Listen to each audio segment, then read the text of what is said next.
Hi guys, good morning. June 17, tripping naman kami dito sa Istana Santol sa mismong site. Yan yung ating client, galing pa ng Malabon, Metro Manila. So, Istana Santol po, located Barangay Santol dito sa Tansa, Cavite. Yan yung barangay route. So, makikita nyo sa mapa, napakalapit po sa barangay route. Ito yung pinaka right of way. Papasukin lang ng konti. Ito mismo yung Istana Santol. So, story townhouse po yung bahay.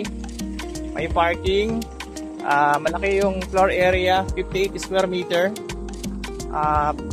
Lot area, 44. Meron siyang parking. Yan, ito yung site sa ngayon, June 17. Pakita ko po sa inyo. Sa mga buyers po natin. May mga buyers na po tayo dito. Ito po yung status sa ngayon. Ayan guys, ito nga po yung Istana Santol. Dito sa Barangay Santol. Ito yung entrance. Yan. Yan yung mga tatayo ng bahay. Sa ngayon, ginagawa na po yung pinaka-model unit. Ngayon. Ayan.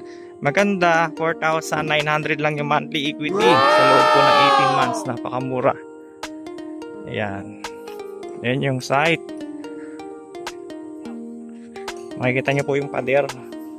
Hanggang dun yan. So sa ngayon, ito yung model unit. Ayan, ito yung karatig lugar. Palayan siya dati. Ma, dito kayo, mainit. Ma'am, dito. Ay, gawa na, no?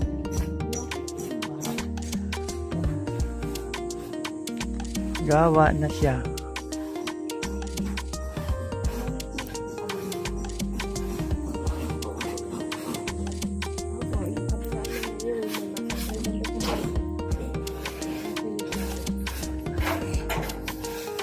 Kaya.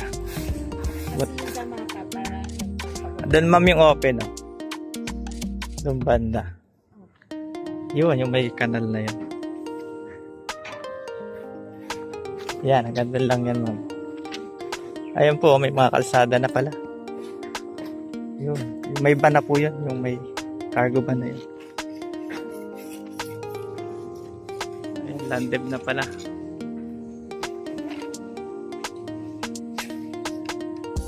Yan, ito yung Istana Santol. Gawa na yung model unit. Alin, ma'am? Ito, corner po kasi ito eh. Ito, parang mas malaki. Depende po kasi sa kat ng lote. Target yung, may isa pa po diyang corner, kaya lang 46 square meter, laki. Sa 3.9. Pero yung ano namin yung malaki sa school kasi. Kasi meron akong dalaga. Yun po dun sa ano, yung pinagantayan natin. Katabi lang siya ng Robinson. Cabso. Pag elementary naman yung binaano natin. Pag nakita ko sa elementary.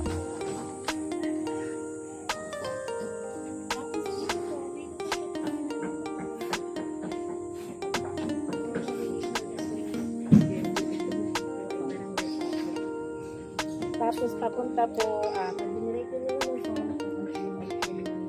ayan, no?